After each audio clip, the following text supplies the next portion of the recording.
Welcome back to the Hornet Hour Podcast. I'm Alex Berry, and today I have the honor to interview our Student Senate President and Vice President. Thank you both for being here today. Thank you for having us. Yeah. So the first thing I'd like to do is have you guys introduce yourself and give me kind of like a 30-second elevator pitch about who each of you are, what you do, and just kind of let our audience know. Hey, listeners. My name is Emeril Jones, and I'm a senior this year. I am the Student Senate President, and I am also a member of NHS, FCA, and FCCLA. I really enjoy volunteering in my community. After graduating high school, I plan to go out of state for college to major in psychology and hopefully minor in fashion design as well. Oh my gosh, that's a lot. Yes. That's exciting too. What about you? Hey everyone, and my name is Lochlan Walsh, and I'm a senior this year also, and I'm the Vice President of Student Senate. I'm also the Vice President of FCCLA and NHS, and I'm involved in FCA and on the varsity dance team. I like to stay busy. I see that. I also enjoy volunteering with my kids ministry at my church, and I love to travel with my family. Wow, we have two of the busiest bodies in the high school campus is what I'm hearing. I love it. Okay, so today we're going to talk about homecoming and kind of just the process and everything that happens during homecoming week. So let's start out with, what's this year's theme, and how do you guys decide on a theme every year? So this year, our homecoming theme is Disco Fever. This will be the theme for our pep rally, the homecoming football game, which is Friday night, and also the theme for the dance, which is Saturday evening. Wow. So how do y'all come up with that process? We chose this theme by discussing several ideas that were pitched by the fall semester of Student Senate, along with the officers. We try to ensure that everyone's voice is heard before the officers eventually meet up and make a final decision. Awesome.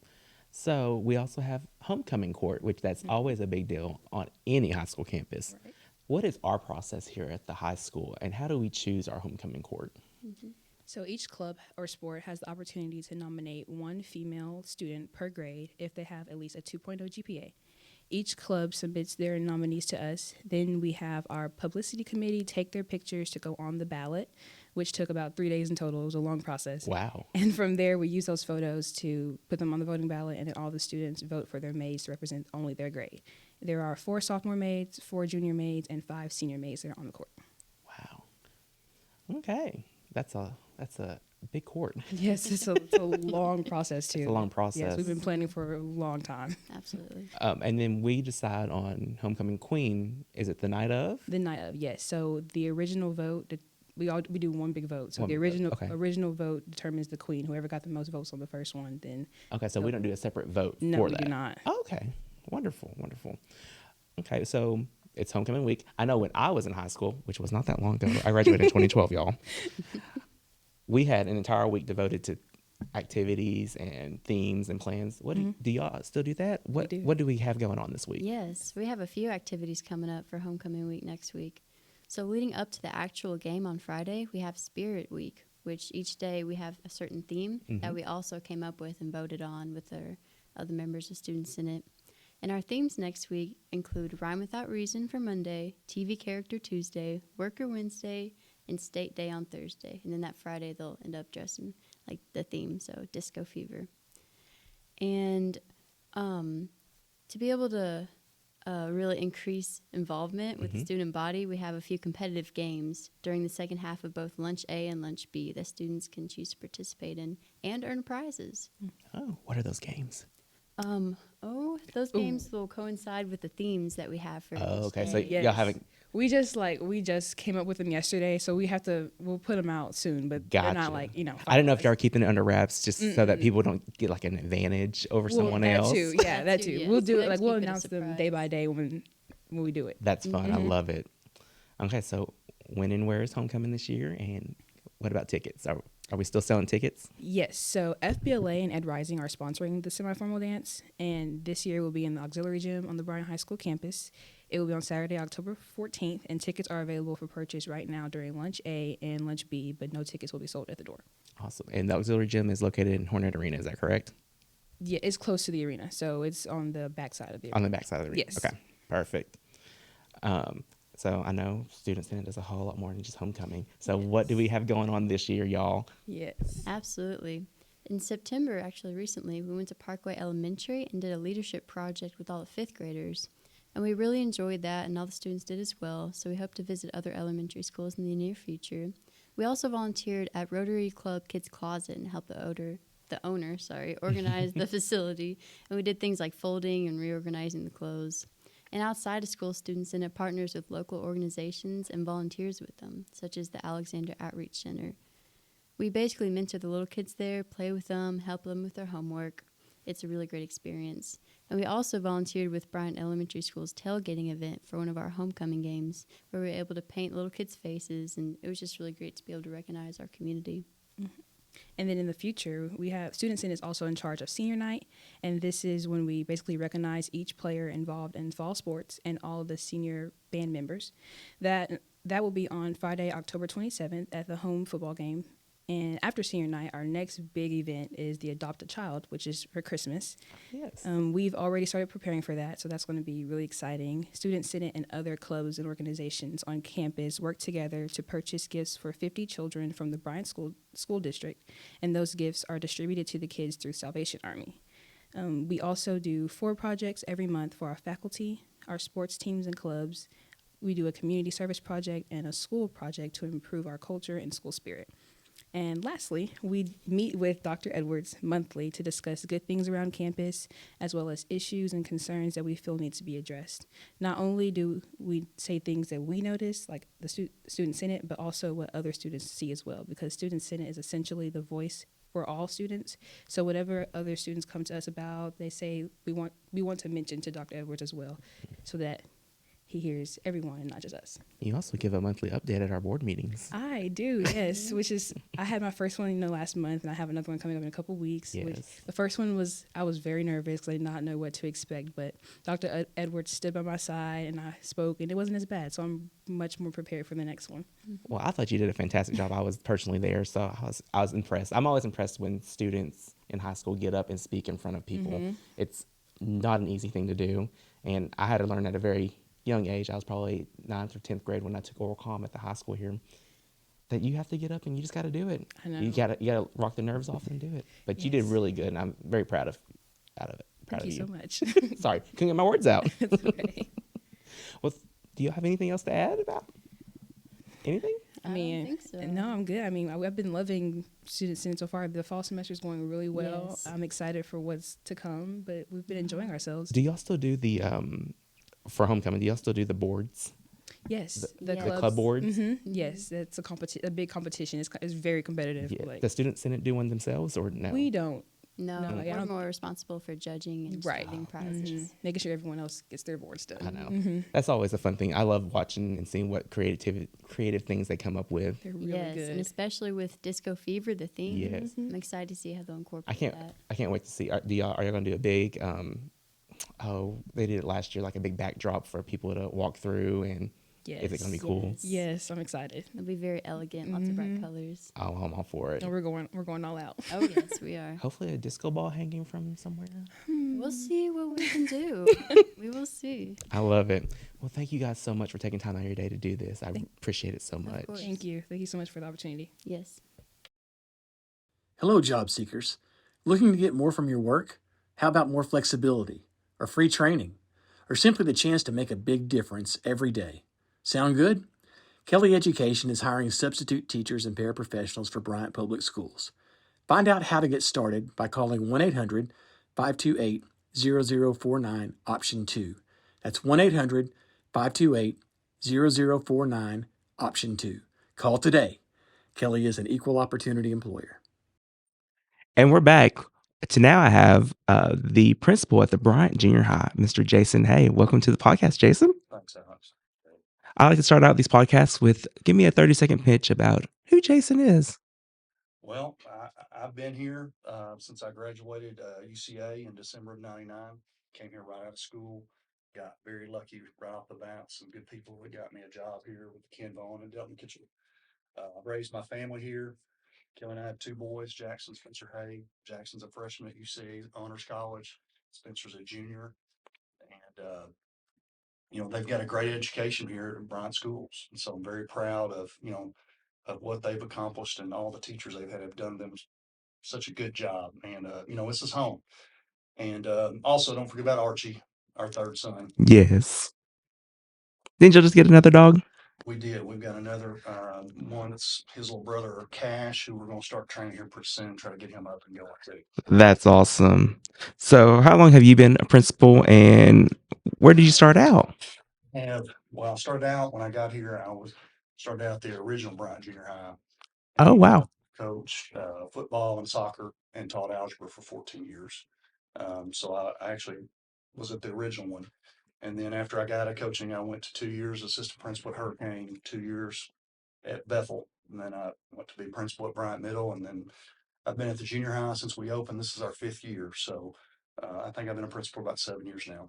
That's a long time to be a principal. As you know, this month is National Principals Month. So, what advice would you give to someone who wants to go down the path to become a principal? Surround yourself with people that are smarter and better than you, period. It's the best thing you can do. How many teachers and students do you have in your building currently? We're over about 130 staff and approximately 1,600 plus students. Wow, that's a lot. Very large, very one of the largest junior highs in the state, which is a blessing. And it's controlled chaos most of the day. Yes. To me, it's one of the more beautiful buildings too. It is we don't have anything to complain about. We are very blessed with a nice building and staff and students for sure. Are there any unique clubs or activities or opportunities that BHAHS offers? I think we do. We have a lot of unique things.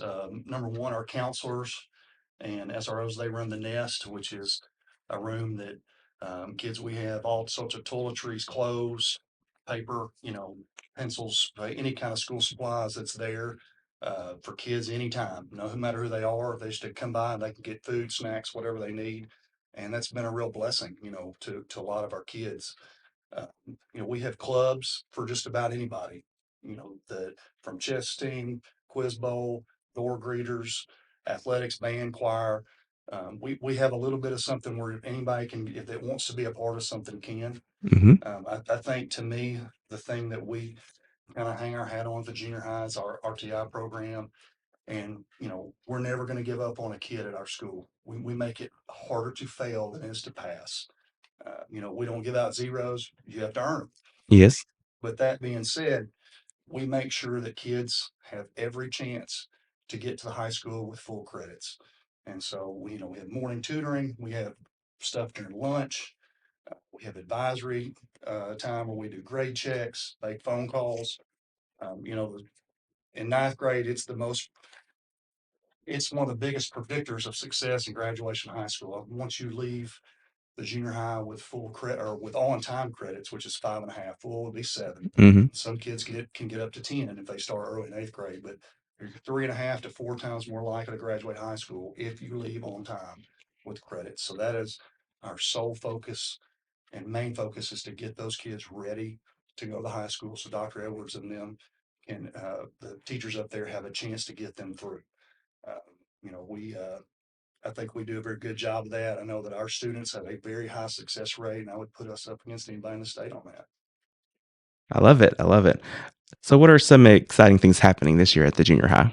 Well, one thing we've done, we've tried to, especially after COVID, is incentive programs that our specialists have worked really hard to get together, and not just A/B honor roll. We do incentives that anybody can get, whether it be for attendance, grades, good behavior, tardies, anything like that. So this year we've just started our IXL challenge, Mhm. which is on Tuesday and Thursday, and we're going to have winners from each class and have a big drawing for some things periodically, not just once a year, but once a month, and a bigger deal at 9 weeks. We have our annual BJHS tailgate party. We do volleyball, basketball, dodgeball, intramural tournaments as rewards. Wow. And again, that's for stuff that anybody can. It's not all A kids. It's any kid that's doing the right thing, Mm-hmm. working hard, getting their work done, and taking care of their business. So everybody has an equal chance to get in once we start these. And we try to do them, at least 1 to 9 weeks, so that it's attainable and you get to see some results early instead of waiting to the last 9 weeks of the school year. Wow, that's awesome. So you talked about Archie earlier.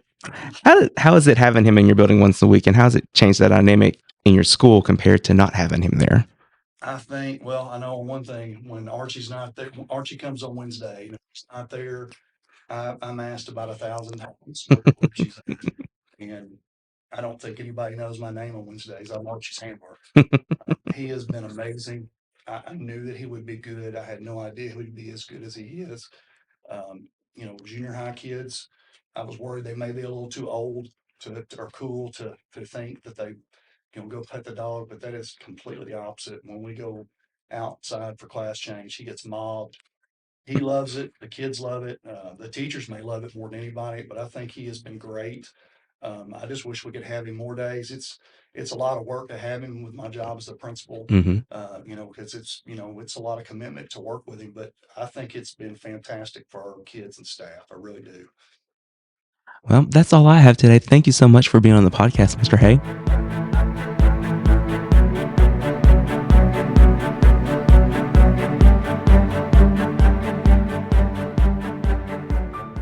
Up next, we have first year principal at Hurricane Creek Elementary, Miss Shannon Williams. Welcome to the podcast. Thank you, Dr. Berry. I'm so excited to be here, and I really appreciate and I am honored that you're having me today. That's awesome. So what I like to start out on my podcast is give me a 30-second pitch about who is Mrs. Williams. Well, Mrs. Williams is a lot of things. I would like to just kind of start off by saying I am a believer. This is more personal than professional. I'm a believer in a very spiritual and personal connection with Christ, with God. And I'm also a believer in people. I'm a believer in everybody gets a new start each day. I'm a believer that we are not always what our actions may show, that we in a deeper sense of who we are all very good. We're all good people. So I'm a believer in just positivity. I am a mother. I'm a wife. I'm an educator. I am innately called to do this work. I I'm so thankful and I feel so blessed to be able to be in this capacity of education. But if it had not been for where I started as far as being a teacher and an educator in the classroom, I would not have been prepared for this. And that's really where my heart it still lies. I love being a principal, but I am still very much a teacher. I love that. And on that note, where did you start out your career, and how did that path lead you to become a principal? Because I know a lot of our teachers would love to get on that path of leadership, to get on that avenue so that they can eventually become a principal of their own school, or even in central office being an assistant sup or a superintendent one day. Yes, well, going back to that calling, I will tell you that I did not initially start off in education. So my bachelor's degree is in sociology and psychology and interdisciplinary studies and family studies. Wow. So it was nowhere along the lines of education. I have many educators in my family. My aunt, who raised me, that I refer to as my mom, she was a 41-year educator. Wow. So, I mean, I saw her work long hours and hard hours and just investing all of her time and everything into not only us, but the kids in her classroom. And it was very admirable. I did start, I worked maybe 2 years after I graduated in banking. And then at the age of 24, I decided, I really do want to pursue education. I loved kids, always did. I mean, even as a teenager, I tutored and all of those things. So it was always there. So then I went through the non-traditional route through UAM, and I'm so glad I did. And look where it's landed you. It's Yes. landed you in a great spot. Yes. So, as you know, it's National Principals Month. What advice would you give to someone who wants to go down that path to become a principal? I would tell them to do it. I would tell them to just make sure that they get as many experiences in leadership as they possibly can, and multiple capacities, because this is like on the job training for sure. Like all of the tests that we take and the classes and the preparation for this, I mean, it gives you insight on what's to come, but just doing the work and putting yourself in positions to be able to lead and make big decisions and quick decisions is, those are the things that will prepare you for this. And it also, I know as a teacher, when you're in the classroom, you see your class, and then maybe you even see your grade level, because they're all of our kids. But when you get to be a principal and administrator, you have to see from such a wider lens. And so you have to see everything. You have to be able to make decisions based on everyone. So just already preparing yourself to be able to see beyond just your classroom and your group of students. So I just would want to advise, whoever is aspiring to become a leader of a school, just to be able to open your mind up to some things outside of you, outside of your class. It's a broader picture. It's a very broader picture. It sure is. Absolutely. So flipping the script, let's talk a little bit about Hurricane Creek Elementary. How many teachers and students do you have in your building and staff members? So we have 21 classroom teachers, approximately 425 students, and we have 55 total staff members. That's a lot. It's a lot, and I love each and every one of our internal publics. So, yes. Are there any unique clubs, activities, opportunities that Hurricane Creek has that other school districts or schools don't currently offer? Well, I'm not sure what all the other schools have, because everybody is doing amazing things and so many new things. We are our Coach Gore, and two of our classroom teachers are spearheading a girls club at our school, fourth and fifth graders. And it's a leadership club, and it's going to not only focus on leadership, but it's also focusing on health and wellness. So kind of like Girls on the Run. So it's their own little, rendition of that. And it's going to be amazing. Like all of the plans that they have for those girls, it's going to be awesome. Also, we have a new resource officer, Officer Martindale, and he and I are going to be working together. He's going to take it over, but we're working together to get a distinguished gentlemen's club established in next semester for our 3 through 5 gentlemen, just teaching, and he's going to, work on just teaching our young men how to be men, how to be gentlemen, how to conduct themselves, and it's going to be great. That's awesome. Yes. Those are some exciting things happening here. So I know this is your first year as principal, and last year it was Mrs. Ferguson, and you worked under her for a couple of years. Is that correct? I did, and it was wonderful. She's a wonderful person. Yes. What are some things that you are doing differently this year versus last year, and some things that you're doing the same? Well, one thing that we are definitely doing the same is those expectations that we've set for our students. Our vision and mission that Hurricane Creek is a safe, respectful environment with high levels of learning for all. It's just not cliche. I mean, it really is high levels of learning for all. That's what we expect. That's something that was, the expectation when she was here, and that's something that we're definitely continuing. Some of the things that we are doing differently to show that we are having high levels of learning for all. We have moved towards our school-wide RTI system. It's going to be called PAT Time, or it's called PAT Time, and it's just short for Patriot. Love it. Pat time, so not Patriot time, but it's still the same. And so before, we've just done RTI at the grade level band. So we've moved to school-wide. And so that's amazing.